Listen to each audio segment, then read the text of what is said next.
हाय दोस्तों, नमस्कार, सत श्री अकाल, आदाब। मैं डॉक्टर मनदीप। आज हम बात करने वाले हैं डाइजेस्टिव सिस्टम यानी कि पाचन तंत्र के बारे में।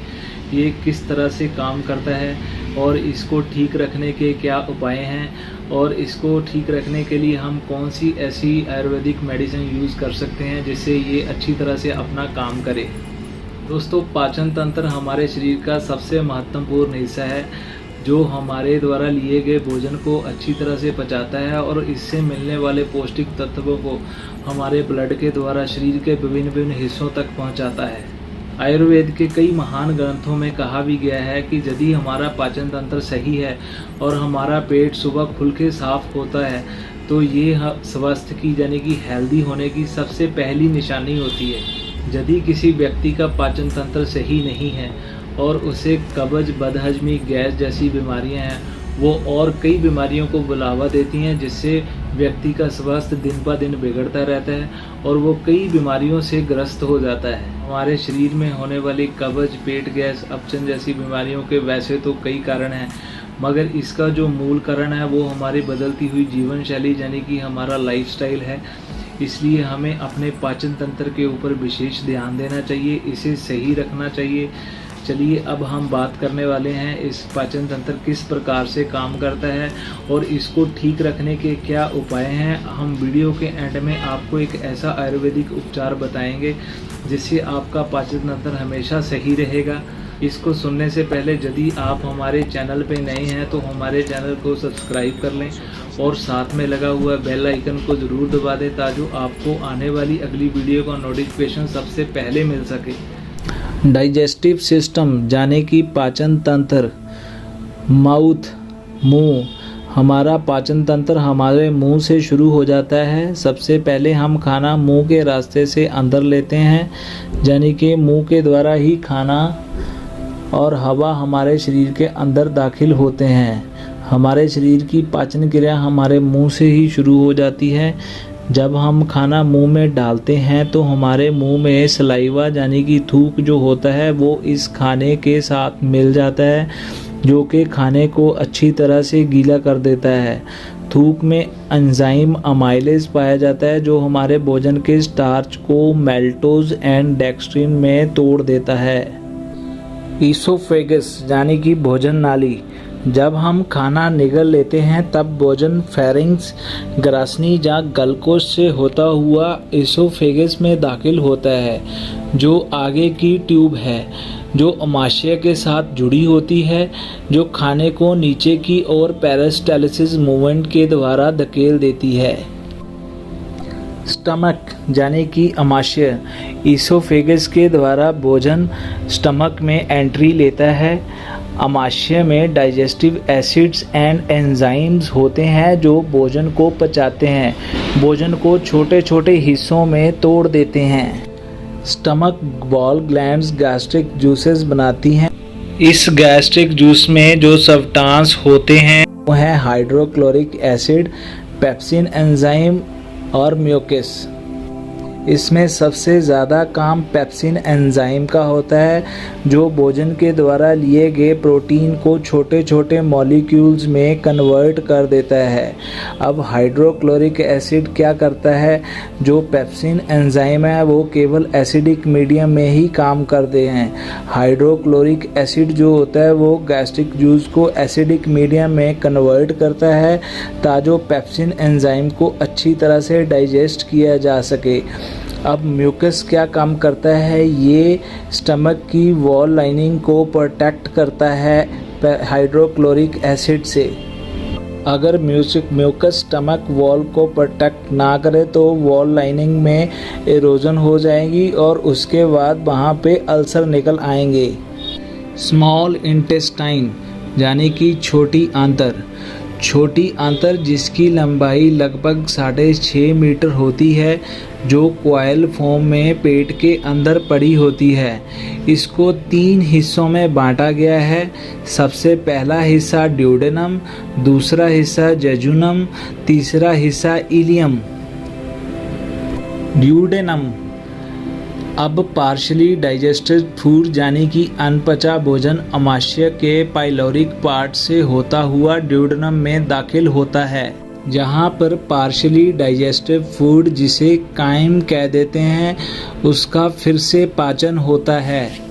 जहाँ पर बाइल जूसेस जो कि गॉल ब्लैडर पित्ता के द्वारा बनाए जाते हैं और पैनक्रियाटिक एंजाइम जो कि पैनक्रियाज अग्नाशय के द्वारा बनाए जाते हैं वो सारे मिक्स हो जाते हैं जो कि पार्शियली डाइजेस्टेड फूड कायम को पचाना शुरू कर देते हैं।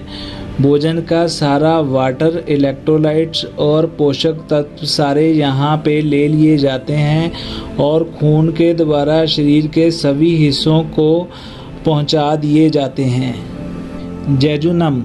अब खाना पेरिस्टालिक मूवमेंट के द्वारा छोटी आंत्र के जेजुनम हिस्से में आ जाता है। पेरिस्टालिसिस मूवमेंट क्या होती हैं? जो खाने को आगे धकेलने का काम करती हैं उसे पेरिस्टालिक मूवमेंट कहा जाता है। जेजुनम में पार्शियली डाइजेस्टेड फूड के शुगर, अमीनो एसिड्स और फैटी एसिड्स को अब्जॉर्ब कर लिया जाता है। इलियम।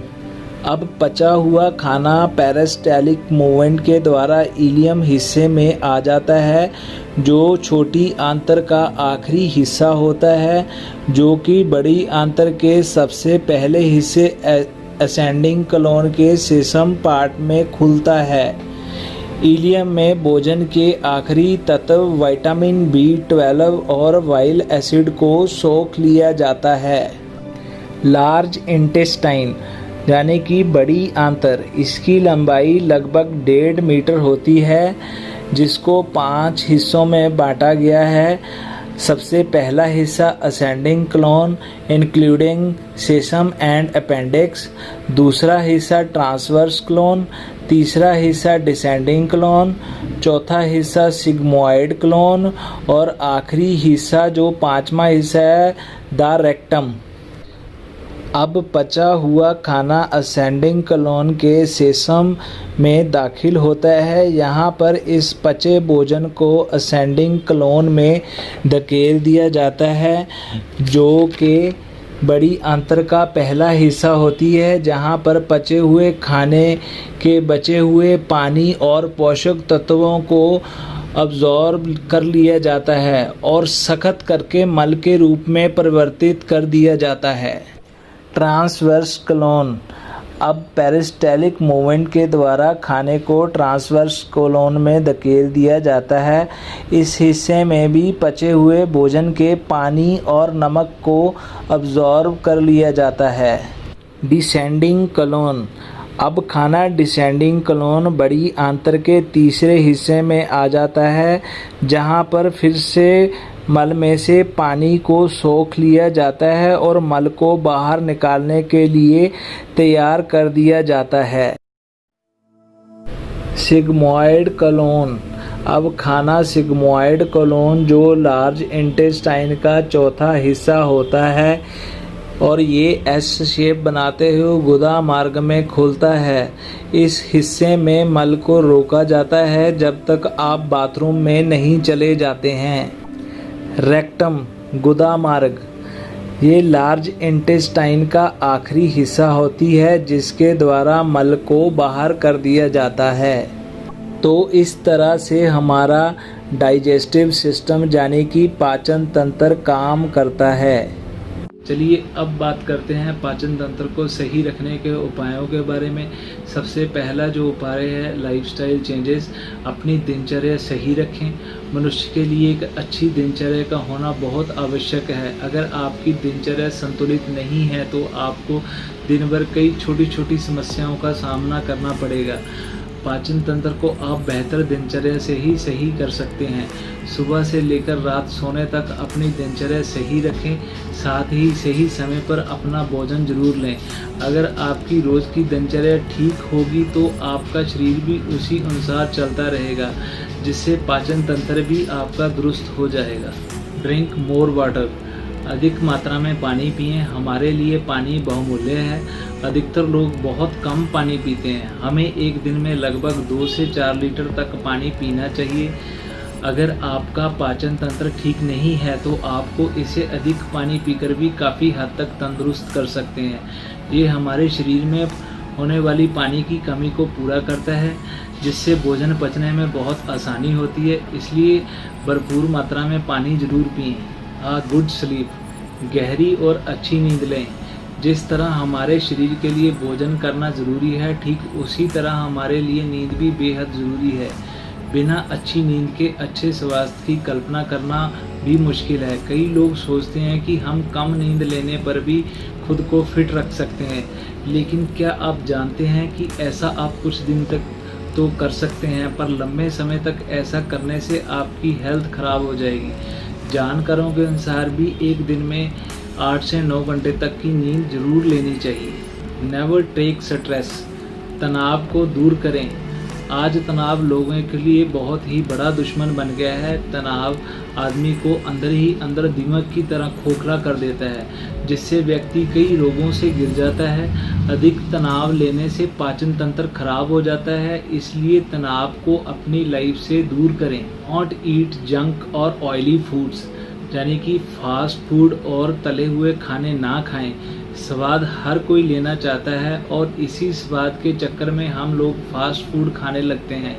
किसी को यह कम पसंद होता है तो किसी को ज़्यादा। जिसको ज़्यादा पसंद होता है उनके द्वारा इसका रोज़ उपयोग उसका पाचन तंत्र खराब कर देता है। वही जो कभी कभी इसका उपयोग करते हैं उन्हें ऐसी परेशानी बहुत कम होती है। डू फिजिकल एक्टिविटीज़, यानी कि शारीरिक कार्य ज़रूर करें। पाचन तंत्र अधिकतर उन्हीं लोगों का खराब होता है जो शारीरिक काम नहीं करते हैं। ऐसे बहुत से लोग होते हैं जिनका काम शारीरिक नहीं होता है। ऐसे लोग अपनी दिनचर्या कुछ शारीरिक काम कर सकते हैं। अगर काम नहीं है तो वो सुबह उठकर टहल सकते हैं, पैदल घूम सकते हैं, जहाँ दौड़ भी लगा सकते हैं। इसके अलावा कई और स्पोर्ट्स या साइकिलिंग उनके लिए फ़ायदेमंद होता है। नेवर स्किप मील्स, खाने पीने में कमी ना करें। ये बहुत लोगों की प्रॉब्लम होती है कि जब उनको तेज़ भूख लगती है तब वो कुछ नहीं खाते हैं, और जब भूख ना हो तो कुछ ना कुछ खाते रहते हैं, जो कि गलत है। अगर आप खाने पीने में कमी करोगे तो आपकी सेहत बनना मुश्किल है। जब भी आपको भूख लगती है तब खुद को ना रोकें, उस समय कुछ ना कुछ ज़रूर खा लें। भूख के समय शरीर को भोजन दो तो पाचन तंत्र भी अच्छा रहता है। स्टॉप अल्कोहल एंड स्मोकिंग, शराब और सिगरेट ना पिएं। शराब और सिगरेट हमारे हेल्थ के लिए ठीक नहीं होते।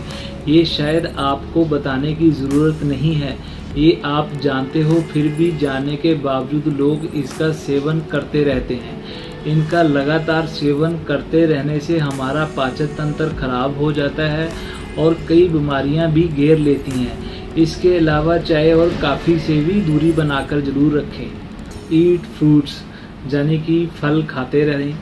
हमें फल हमारे डाइट में ज़रूर शामिल करने चाहिए, जिससे हमें भरपूर मात्रा में फाइबर, विटामिन सी और अन्य कई पौष्टिक तत्व प्राप्त होते हैं, जो कि हमारे डाइजेशन सिस्टम को ठीक रखने के लिए बहुत ही ज़रूरी होते हैं। इसलिए हमें अपने खाने में फ्रूट्स को ज़रूर ऐड करना चाहिए। ईट ग्रीन वेजिटेबल्स, यानी कि हरे पत्तेदार सब्जियां ज़रूर खाएं। हरे पत्तेदार सब्जियों में सभी प्रकार के पौष्टिक तत्व होते हैं, जैसे कि vitamin C, iron, mineral, calcium, phosphorus, जो कि हमारे पाचन तंत्र के लिए काफ़ी अच्छे होते हैं। इसलिए अपने खाने में हरे पत्तेदार सब्जियां हमेशा ज़्यादा खाएं। Always take meal on time, यानी कि सही समय पर भोजन करें। सही समय पर भोजन करना अच्छी सेहत की निशानी होती है। ब्रेकफास्ट से लेकर डिनर तक अपना खाना खाने का टाइम निश्चित होना चाहिए। हमारा शरीर हमारे डेली रूटीन के हिसाब से खुद को डाल लेता है। अगर हम कभी 1 घंटा पहले, कभी 1 घंटे बाद खाना खाएं तो हमारा भोजन रोज़ अनियमित हो जाएगा, जो हमारे पाचन तंत्र को गड़बड़ा देता है। माना आप सुबह 8 बजे अपना ब्रेकफास्ट लेते हो तो रोज़ उसी टाइम पर लें। ऐसा ही लंच और डिनर पर भी करें। ये तो थे पाचन तंत्र को ठीक रखने के उपाय। अब बात करते हैं आयुर्वेदिक मेडिसिन के बारे में, जिसको लेने से आपका पाचन तंत्र हमेशा ठीक रहेगा। सबसे पहले हमने लेना है हरड़ 50 ग्राम, सूखे आंवले 50 ग्राम, मुलेठी 50 ग्राम, सौंठ 50 ग्राम, शुद्ध हींग 10 ग्राम, काला नमक 20 ग्राम, इन सभी को लेकर आप अच्छी तरह से कूट पीस लें। जब इसका चूर्ण बन जाए तो आपने इसको खाना खाने के आधे घंटे बाद गर्म पानी के साथ लेना है। आप इसको सुबह शाम भी ले सकते हैं, जहाँ केवल एक समय इसका प्रयोग जरूर करें, जिससे आपका पाचन तंत्र हमेशा के लिए सही रहेगा। दोस्तों, ये तो थी आपके लिए आज की हमारी वीडियो। अगर आपको हमारी वीडियो अच्छी लगी है तो हमारे चैनल को सब्सक्राइब कर दें, लाइक कर दें और कमेंट ज़रूर करें। अगर बहुत अच्छी लगी है वीडियो तो इस वीडियो को शेयर ज़रूर करें। धन्यवाद। चलिए अब मिलते हैं अगली वीडियो के साथ।